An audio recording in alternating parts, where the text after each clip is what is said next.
നമസ്കാരം. കൊല്ലം മരുത്തടിയിൽ ക്ഷേത്രോത്സവത്തിനിടെയുണ്ടായ ക്രൂരമായ ആക്രമണത്തിൽ 18-കാരൻ ഹരികൃഷ്ണൻ കൊല്ലപ്പെട്ട കേസിൽ മുഴുവൻ പ്രതികളും വലയിലായി. ഒളിവിൽ പോയിരുന്ന 5-ാം പ്രതി ഷമിൽ രാജ്, 6-ാം പ്രതി ഷിബിൽ എന്നിവരെ ശക്തികുളങ്ങര പോലീസ് ഇന്ന് അറസ്റ്റ് ചെയ്തു. ഇതോടെ കേസിൽ ഉൾപ്പെട്ട 6-അംഗ സംഘത്തിലെ മുഴുവൻ പേരും പിടിയിലായി. മസ്തിഷ്ക മരണം സംഭവിച്ച തിരുവനന്തപുരം മെഡിക്കൽ കോളേജിൽ ചികിത്സയിലിരിക്കെയാണ് കുന്നത്തൂർ സ്വദേശി ഹരികൃഷ്ണൻ ഇന്ന് മരണത്തിന് കീഴടങ്ങിയത്.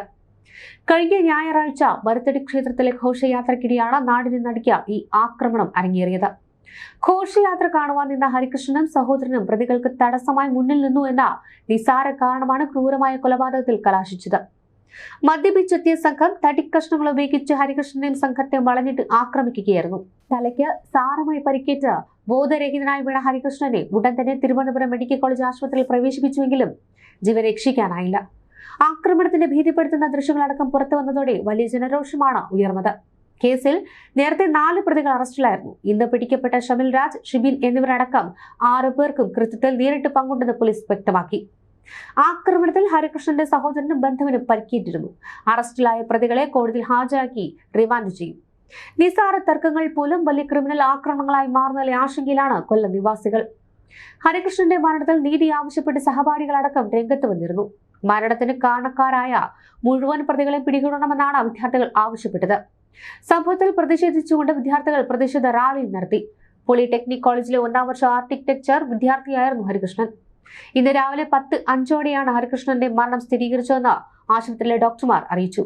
ഹരികൃഷ്ണന്റെ തലയ്ക്കടക്കമാണ് അടിയേറ്റത്. ഘോഷയാത്ര കാണുവാൻ നിന്നപ്പോൾ പ്രതികളുടെ മുന്നിൽ നിന്നതിനെ ചൊല്ലിയുണ്ടായ തർക്കമാണ് ഇത്തരത്തിൽ മർദ്ദനത്തിൽ കലാശിച്ചതെന്നാണ് വിവരം. മദ്യപിച്ചെത്തിയ 6-അംഗ സംഘം തടിക്കഷ്ണങ്ങൾ ഉപയോഗിച്ച് ഹരികൃഷ്ണനെയും സഹോദരനെയും ബന്ധുവിനെ ക്രൂരമായി മർദ്ദിക്കുകയായിരുന്നു. തലയ്ക്ക് കനത്ത അടിയേറ്റ ഹരികൃഷ്ണൻ ബോധരഹിതനായി വീണു. മർദ്ദന ദൃശ്യങ്ങളടക്കം പുറത്തു വന്നിട്ടുണ്ട്. കഴിഞ്ഞ തിങ്കളാഴ്ച പുലർച്ചെ മരുത്തടി ക്ഷേത്രത്തിൽ ഉത്സവത്തിന്റെ ഭാഗമായി നടത്തിയ ഘോഷയാത്രക്കിടെയാണ് ഈ ഒരു സംഭവം ഉണ്ടായത്. മാതൃ സഹോദരിയുടെ മകളും കേരളപുരം സ്വദേശിനിയുമായ അമ്മുവിന്റെ വിളക്കെടുപ്പ് നേർച്ചയിൽ പങ്കെടുക്കുവാൻ വേണ്ടിയാണ് ഹരികൃഷ്ണനും സഹോദരൻ ജയകൃഷ്ണനും ബന്ധുക്കളും അമ്മയുടെ നാടായ മരുത്തടിയിലേക്ക് എത്തിയത്. ഓട്ടോറിക്ഷയിൽ ക്ഷേത്രത്തിലെത്തിയ ഇവർ അമ്മുവിന്റെ കുഞ്ഞിനുള്ള ആഹാരം വാഹനത്തിൽ മറന്നു വെച്ചതിനാൽ ഇതെടുക്കുവാനായി തിരിച്ച് ഓട്ടോറിക്ഷയുടെ അടുത്തേക്ക് പോയി. ഭക്ഷണമെടുത്ത ശേഷം തിരികെ ക്ഷേത്രത്തിലേക്ക് എത്തിയപ്പോഴും ഘോഷയാത്ര ആരംഭിച്ചിരുന്നു. തിരക്കിൽപ്പെട്ടതോടെ സഹോദരന്മാർ 2 ഭാഗത്തായി പോയി. തിരക്കിനിടയിലൂടെ വന്ന ഹരികൃഷ്ണനെ കമ്മിറ്റി അംഗങ്ങളിൽ ചിലർ ചോദ്യം ചെയ്തു. തുടർന്ന് വാക്കേറ്റമുണ്ടായി.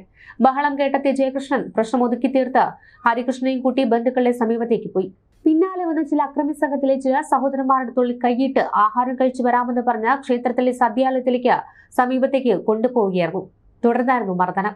ജയകൃഷ്ണനെ സദ്യാലയത്തിനകത്തേക്ക് കൊണ്ടുപോയ ശേഷം ഹരികൃഷ്ണനെ പുറത്തു നിർത്തി ക്രൂരമായി മർദ്ദിക്കുകയായിരുന്നു. ചോദ്യം ചെയ്തതോടെ ജയകൃഷ്ണനെ മർദ്ദിച്ചു. സംഭവം അറിഞ്ഞ് ബന്ധുക്കൾ എത്തിയെങ്കിലും അപ്പോഴേക്കും ഹരികൃഷ്ണൻ അടികൊണ്ട് നിലത്തി വീണിരുന്നു. അക്രമികളിൽ ഒരാൾ അവന്മാരെ അടിച്ചു കൊല്ലട എന്ന് ആക്രോശിച്ചുകൊണ്ട് തടിക്കഷ്ണം കൊണ്ട് തലക്കടിച്ചതോടെ ഹരികൃഷ്ണന്റെ ബോധം നഷ്ടപ്പെട്ടു. ഉടൻ കൊല്ലത്തെ സ്വകാര്യ ആശുപത്രിയിലും പിന്നീട് തിരുവനന്തപുരം മെഡിക്കൽ കോളേജിലും എത്തിക്കുകയായിരുന്നു. 5 ദിവസത്തോളം മരണത്തോട് മല്ലിട്ട ശേഷമായിരുന്നു അന്ത്യം. ഒരു പട്ടാളക്കാരനാകുക എന്നതായിരുന്നു ഹരികൃഷ്ണന്റെ ഏക ലക്ഷ്യം. അടുത്ത മാസം നടക്കാനെന്ന ആർമി പരീക്ഷയ്ക്കായി അപേക്ഷ നൽകി കഠിന പരിശ്രമത്തിലായിരുന്നു. പുലർച്ചെ എഴുന്നേറ്റ് കിലോമീറ്ററുകളോളം ഓടി ശരീരം പാകപ്പെടുത്തിയ ഹരികൃഷ്ണൻ തന്റെ കുടുംബത്തിന്റെ കഷ്ടപ്പാടുകൾ മാറ്റുവാൻ യൂണിഫോം ഇട്ട ഒരു സൈനികനാകുമെന്ന് ആ നാട് ഉറച്ചു വിശ്വസിച്ചിരുന്നു. രോഗബാധിതരായ മാതാപിതാക്കളുടെയും സഹോദരന്റെ ഏക അത്താണിയായിരുന്നു ഈ 18-കാരൻ. പാർക്കിൻസൺസ് രോഗം ബാധിച്ച അച്ഛൻ ജയസേനനും ശാരീരിക ബുദ്ധിമുട്ടുകൾ അനുഭവിക്കുന്ന അമ്മ രജനിയും ഹരികൃഷ്ണന്റെ അധ്വാനത്തിലാണ് പ്രതീക്ഷ വച്ചിരുന്നത്. പഠനത്തിനൊപ്പം പാർട്ട് ടൈം ജോലികൾ ചെയ്ത് കിട്ടുന്ന തുച്ഛമായ വരുമാനം കൊണ്ടായിരുന്നു ഈ കുടുംബം മരുന്നിനും ഭക്ഷണത്തിനുമുള്ള പണമടക്കം കണ്ടെത്തിയിരുന്നത്.